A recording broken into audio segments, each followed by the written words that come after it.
Okay, Algebra 2 students, here's a video for example 3 for section 3.1. We're going to try to sketch a graph of a polynomial function using the key features from a table of values. Okay.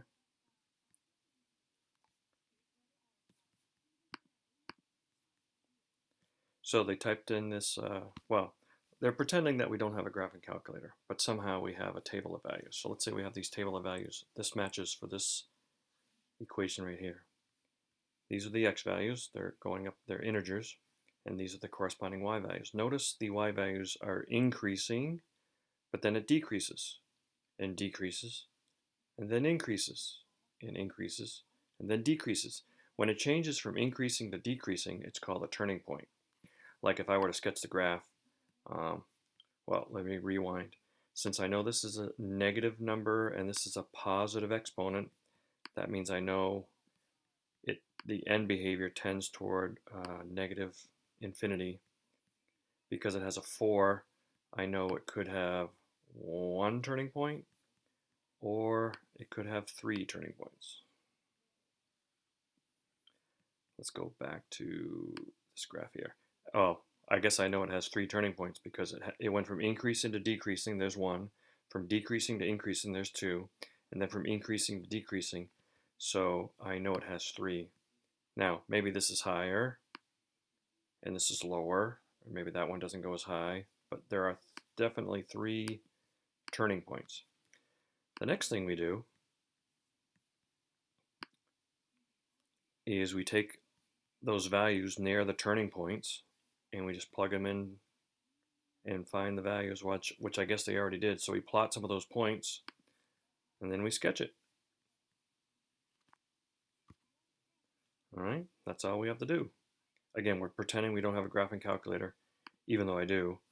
I have the table of values. I use the graphing calculator for the table of values. All right, moving on. They want us to also understand this. Considering the same polynomial function, how can you use the graph to estimate the average rate of change? Well, the average rate of change is just the slope over the interval from -2 to 0. So these are the x values you would plug in, find the corresponding y values, and then use your slope formula, y minus y over x minus x. That's what they have here. When you plug in a -2, into this, you get 6. When you plug in a 0 into here, you get 2.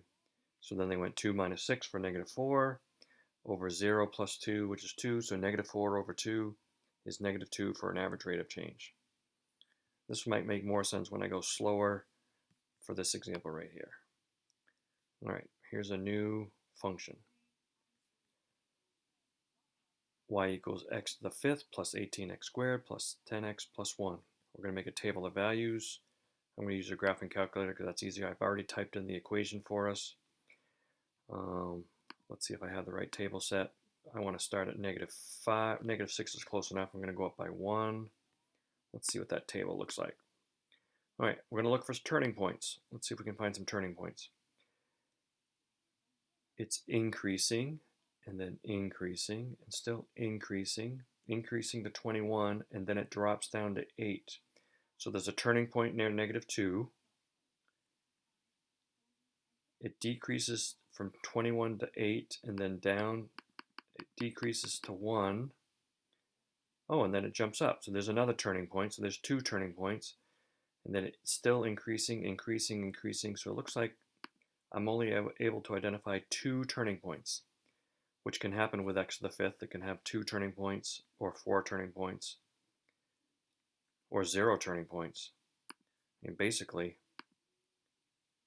this graph right here, well, I didn't write down the equation, but because it is a positive with an odd exponent, I know it could do this with no turning points. It could have 2 turning points where it goes once, I'm sorry, yeah, 1, 2 turning points, and that's what I found.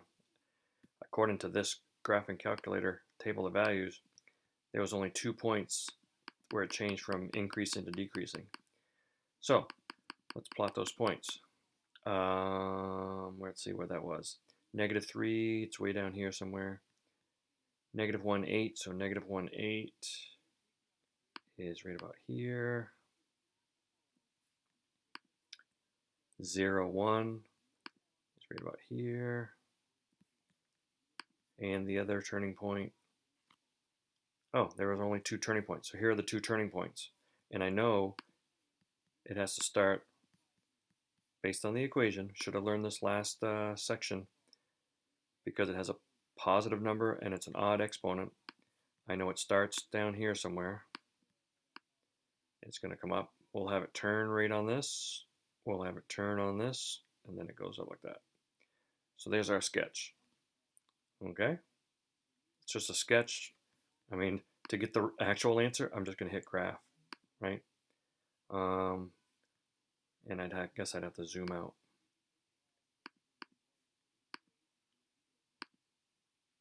And I don't think that shows up very well because it's so skinny. Well, let me change the window. Let me have it go from negative, just like this does, -6 to 6. -6 to 6. And now let's take a look at the graph. All right, not bad. Close to what I have. Moving on. They want us to find the average rate of change for this function. So I'm going to plug in 0. When I plug in a 0 in for x squared, I get 1. So I know one of the coordinates is 0, 1. And the other value I'm going to plug in is a 2. That's a little more work. 2 to the 5th power, 2, 4, 8, 16, 32. 32. 18 times 2 squared. 2 squared is 4, so 18 times 4 is 72. Plus 10 times 2 is 20. It's a little more difficult if it was a negative number. Negative number, I'd have to be careful with my signs. And plus 1. So the other point is when I plug in 2, I'm getting a y value of 104, 124, 125. Wow, 125. So to find the average rate of change, I'm just doing the slope. Y minus y, so I'm going to go 125 minus 1 over 2 minus 0. And that yields a result of 124 over 2. 124 divided by 2 is 62. So the average rate of change is 62. Well, the average rate of change from 0 to 2. They had to specify what the domain was. Okay? And that's it. Let's see. There's 3 problems. Which example? Oh, we're on example 3. Well, I kind of just drew through that. Let me, let's see what we got. On page 137, you could do 24, 25, 14, and 15. Check with your teachers, see what they assign. That's it for this video. Have a great day.